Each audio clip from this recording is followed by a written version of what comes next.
Сайн уу? Би одоо хэдэн байцын дараа цэцэрлэгийн хүүхдийнхаа эцэг их оролт явах гэж байна. Тэгээд нэг тийм гэгээлэг юм өмсөх хэрэгтэй юм шиг санагдаад дахиад энийг өмсд. За тэгээд би яг цэцэрлэгийн хүүхдийн эцэг их оролт юу ярьдгийг үнэхээр ойлгохгүй байна. Юу ярих гэдэг юм бол. За тэгээд тэр жаа. Би сая гимзэмийнхаа бичлэгийг янзалж агаад нэг юм бодлоо л доо. Яг энэ гимзэмийн сэдвэр нэлээд хэдэн бичлэг, цуврал бичлэг хийж болох юм байна. Яг энэгээрс дамжуулаад ойлгосон юмнуудаараа. Тэгэнгүүт болохоор боловсролын салбарын хамгийн том алдаа гэж үздэг. Монголд ч утга ер нь дэлхийд хэн л байгаах энэ асуудал. Зарим газар арай өрөөдөх, зарим газар бол ихэнх газар ер нь бол юм алдаатай байдаг. Тэр нь сайн охины хамшинж, сайн залуугийн хамшинж.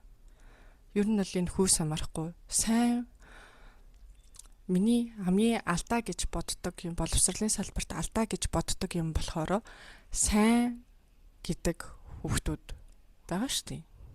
Цаанасаа илүү ухаалаг төрсөн ч юм уу, эсвэл юм амар хурдан тогтоож авдаг, эсвэл эцэг эхийн анхаарал халамж маш сайн өсөж хүмүүжсэн тийм хүүхдүүд байдаг шүү дээ. Угасаал сайн сурах ойлгомжтой. Тэр хүүхдүүд ингээд онц сурна, магтуулна. Тэгээд ер нь бол онц сурдаг учраас ингээд дараагийн түвшинд сурсахтаа амжилттай яваад идэг.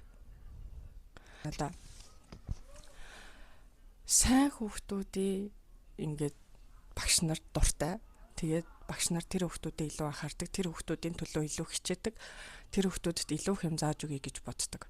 Тэгээд гавьяат багш яасан багш болоод хөдөлмөрийнх нь юу ингээд амжилтынх нь индекс ингээд гараад ирдэг. Тэнгүүтээ арай тийм зөөл дундаж, тийм учиргүй ухаалаг биш. Эсвэл юм сурахад жоохон юм хуцаа шаардлагатай байдаг. Эсвэл жоохон юм давтлага, илүү мэрэлт хэрэгтэй байдаг хүүхдүүдийг дийлэнхийг нь орхичдог.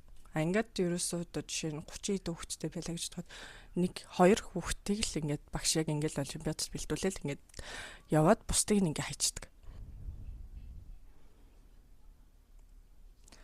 Би хамгийн сүүлд 12 дугаар анги төгсдөг жилдээ би уг нь оюут нь сурагч багш гэж байдаг шүү дээ. Сурагч багш болъё гэж бодоагүйсэн чинь 1-р ангийн юм чи амархан гэд намайг болгоцоохгүй юу? 1-р ангиас багшийн оронд сурагчийн нэг өдрөөр сурагч багш болсон гэсэн үг.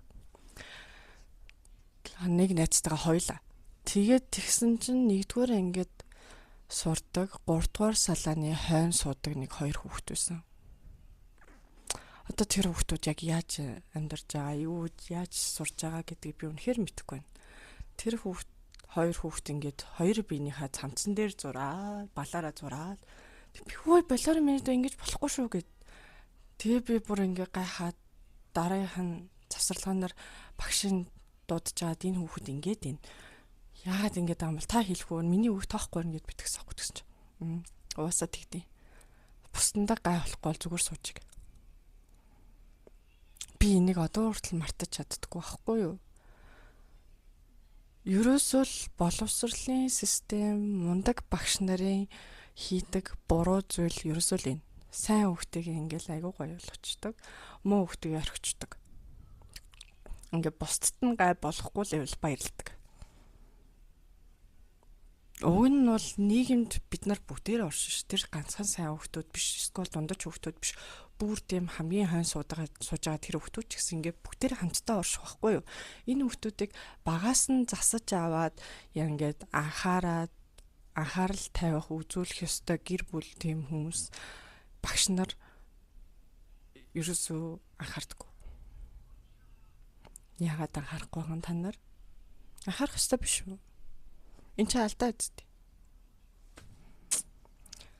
Тэгээд би яагаад гимзэм дээр түшгэлж ярэ гэдгсэн би гэхээр Раскольников онцордог мундаг оюутан тий. Тэнгүүтээ өөрийгөө бусдаас илүү бодсон. Яагаад гэвэл магтуусаргаал тийм болсон. Ингээл уусаа бус хүүхдүүдээс илүү байсан. Тэнгүүтээ магтуулалт нэмэгдээд тэнгүүтээ өөрийгөө хороо ертөнцөд бодчихдог.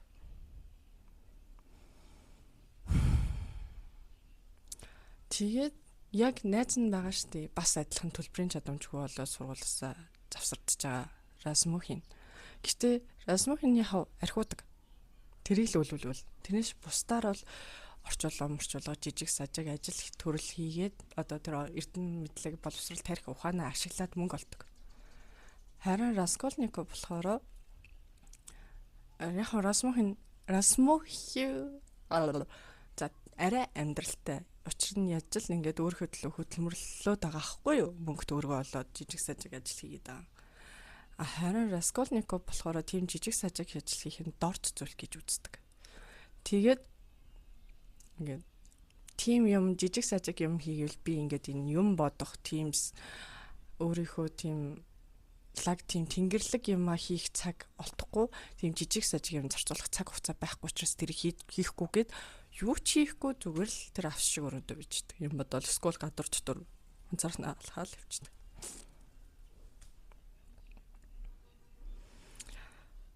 Бид нар яг тийм хүүхдүүдийг бэлддэг.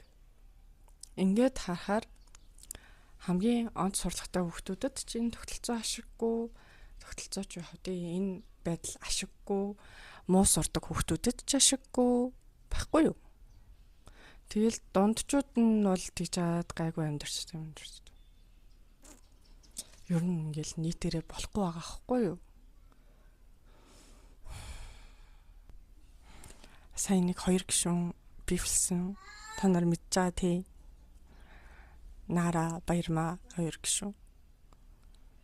Энд гэхдээ би Баярмаа гишүүнийг болохгүй шүү. Нараг ч салхаагүй. Тэгэнгүүт юу яадаг? Баярмаа гишүүн болохоор угаасаа бас яг нэг сайн хүн байгаа байхгүй тий. Анх угаасаа би яг сонгуульд нэр дэвшиж байгаа үед нь л харж байсан амар гоё эмэгтэйс. Ингээд нас мас тэр юу мөг нь харахаар угаасаа ялцч надаас их чимшэрнээсээ бараг надаас залуу харагддаг байр эмэгтэй байгаа байхгүй юу.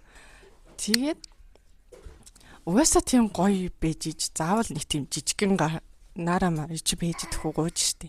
Нараа маратай ингээд оролцолтоод байгаа нь амар сайн охины хам шинжтэй л холбоотой. Амьдралдаа ингээд манай хүүхд ирээ тоглоодсан байхгүй юу? Амьдралдаа ингээд дандаа сайн охин гэд хэлүүлээ сурцсан. Магадгүй дандаа унцурдаг гэсэн баг. Ухаалаг байсан баг. Сайн ажил төрөл дандаа ингээд хийл өөрийгөө аваа авчдаг юм лаг сайн охин байгаа байхгүй юу? Тэгээ амьдралдаа яг ганц удаа нэг муулуулж үтсэн байгаа байхгүй юу?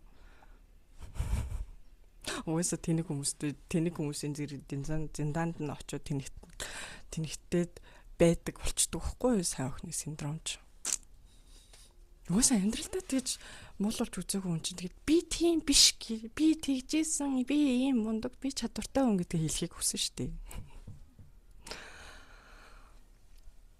Энэ чинь л энэ тогтолцооны буруу зүйл гэдгийг ойлгох хэрэгтэй. Угаасаа тэгтээ арт юм уу тэр тэнэг наараагаас Баярмаа гишүүн ямар хүн бэ гэдгийг угаасаа мэдж байгаа шүү дээ. Тэгэж тийм жижиг хүнтэй орооцолтож дунд нь орж хэрүүлд орж болохгүй байхгүй юу дими. Ямар ч шаардлага асуудал байхгүй.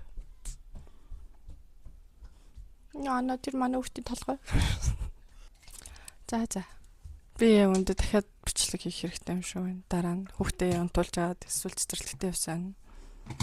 Баяртай.